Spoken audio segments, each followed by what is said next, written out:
Hello friends, हमारे इस YouTube channel PPC learning में आप सभी का स्वागत है। आज का टॉपिक है स्ट्रेस। इस वीडियो में आपको स्ट्रेस के शॉर्ट नोट्स भी प्रोवाइड हो जाएंगे। सो इस वीडियो को लास्ट तक देखिए। हम स्ट्रेस को डिफाइन किस तरीके से कर सकते हैं, आइए पढ़ते हैं। Stress is the reaction of an individual against the troubling factor of his surrounding. Stress is a flexible reaction to an external condition and leads to psychological, emotional and behavioural variations. Work stress or job stress involves a series of workers' responses when he is required to meet the demands that do not match his knowledge, skills, or abilities and test his capacity to cope with these stresses. और जो stress की main definition है वो हम इस तरह से define कर सकते हैं कि stress can be defined as an underload और ओवरलोड ऑफ मैटर, एनर्जी और इंफॉर्मेशन इनपुट टू और output from a living system. In general हम बोल सकते हैं कि स्ट्रेस होता क्या है। स्ट्रेस को हम समझ सकते हैं कि जैसे हमें कोई काम करना है और हमें उसके बारे में नॉलेज नहीं है, यानी कि उसके बारे में हमें कुछ भी नॉलेज नहीं है कि वो काम कैसे करना है, लेकिन वो काम हमें करना है ज़रूरी। तो उस कंडीशन में हमें स्ट्रेस हो जाता है कि हम उस काम को कैसे करेंगे, कर पाएंगे या नहीं कर पाएंगे। तो उस कंडीशंस को हम स्ट्रेस बोल सकते हैं कि कोई इंडिविजुअल स्ट्रेस में चला गया। अब जैसे हम इसमें बोल ये भी सकते हैं कि जैसे कोई काम हमें एक लिमिटेड टाइम तक पूरा करना था और अब वो टाइम जो ड्यूरेशन है वो ख़त्म होने वाला है और हमारा काम पूरा नहीं हुआ और हम सोच रहे हैं कि ये पूरा नहीं होगा, हम इसे कैसे पूरा करेंगे। सो वो जो कंडीशन होती है उसे स्ट्रेस बोलते हैं। अब हम पढ़ेंगे सोर्सेज काजेज ऑफ स्ट्रेस की जो स्ट्रेस है वो किन कारणों से होती है, उसके काज क्या हैं, सोर्स क्या हैं। अब हम इसमें बोल सकते हैं कि stressors act as determinant of tension. जो स्ट्रेस है वो टेंशन क्रिएट करती है। Stressors are those conduct state of affairs और happening which put extra demands on an individual.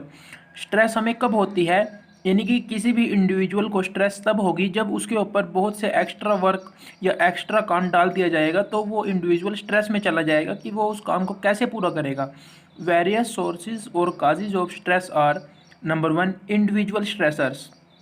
जो नंबर 1 सोर्स है स्ट्रेस का वो है individual stressors. Number 2 group stressors. Number 3 organisational stressors. Number 4 extra organisational stressors. अब हम इनके बारे में कुछ स्टडी करेंगे कि इनमें आगे कौन कौन से फैक्टर हैं जो जिनके कारण इंडिविजुअल स्ट्रेस होती है, ग्रुप स्ट्रेस होती है। आइए इनके बारे में पढ़ते हैं। अगर स्पेशल इंडिविजुअल स्ट्रेसर्स के बारे में पूछा जाए तो हम यहाँ से भी लिख सकते हैं कि जैसे individual stressors result from the thoughts of an individual about the surrounding in which he lives.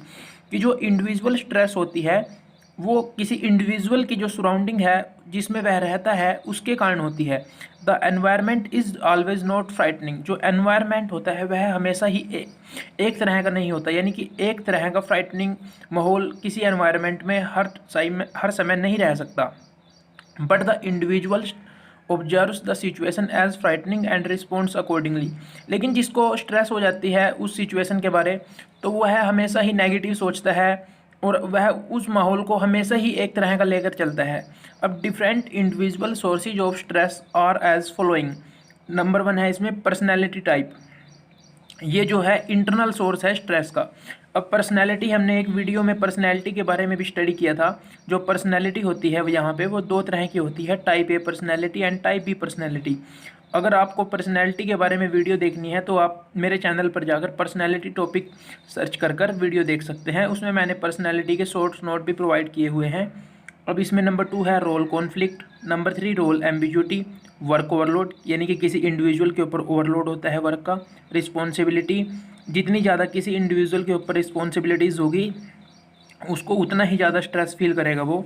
Career development stressors. अब इसमें नंबर 2 है ग्रुप स्ट्रेसर्स, जिसको हम डिफाइन कर सकते हैं कि group level stressors are the result of group dynamics and authoritative behavior at the workplace. Stress is enforced by the managers by showing incompatible behavior towards employees. There are different types of group stressors, जिसमें आती है group cohesiveness, social support. Social support में होता है कि जैसे अगर हमें कभी भी कोई खुशी का पल होता है हमारे पास या दुख की घड़ी होती है तो हम उसको शेयर करना चाहते हैं अपने सामाजिक तत्वों के साथ, लेकिन अगर किसी के पास सोशल सपोर्ट नहीं होगी तो वो स्ट्रेस में चला जाएगा कि किसके साथ शेयर करें। अब इसमें नंबर 3 है inter and intra group relation, sexual harassment and physical violence. अब जैसे अगर ग्रुप स्ट्रेसर्स का टॉपिक अलग से आ जाता है तो ग्रुप स्ट्रेसर्स के बारे में बताकर आगे इनको हम थोड़ा थोड़ा डिफाइन कर सकते हैं। अब है नंबर 3 ऑर्गेनाइजेशनल स्ट्रेसर्स। ये जो हम आज पढ़ रहे हैं स्ट्रेस के, उनमें है नंबर 3 ऑर्गेनाइजेशनल स्ट्रेसर्स, जिसमें हम बोल सकते हैं कि besides external stressors there are some internal stressors that occur within the organisation itself. Organisational stressors are the different factors leading to stress in the work place. This includes number 1 task demand, number 2 role demand, number 3 interpersonal relationships at work, कि जो individual हैं उनके बीच में relationships work place पे कैसा है, number 4 organisational structure and climate, number 5 है इसमें organisational leadership, number 6 group pressures. Leadership के ऊपर भी मैंने एक वीडियो बनाई है जो आप चैनल पर जाकर सर्च करके देख सकते हैं, वहाँ पे आपको लीडरशिप टॉपिक के सारे नोट्स भी मिल जाएंगे। अब है आगे एक्स्ट्रा ऑर्गेनाइजेशनल स्ट्रेसर्स, जिसको हम बोल सकते हैं कि external forces also exert their stress on the organisational output. Different type of extra organisational stressors are extraordinary rate of change, family, relocation, life change, sociological variables. अब हम extra organisational stressors में आगे define कर सकते हैं कि family, जो family होती है वह एक बहुत ही बड़ा फैक्टर होती है किसी एम्प्लॉय के ऊपर कि वह ऑर्गेनाइजेशन में भी किस तरह से काम करेगा। जैसे फैमिली में अगर किसी एम्प्लॉय के कोई मेंबर बीमार है, उसके साथ उसका कोई आर्गुमेंट है, कोई विवाद चल रहा है, तो उसका सीधा इफेक्ट उसके वर्क पर भी पड़ेगा।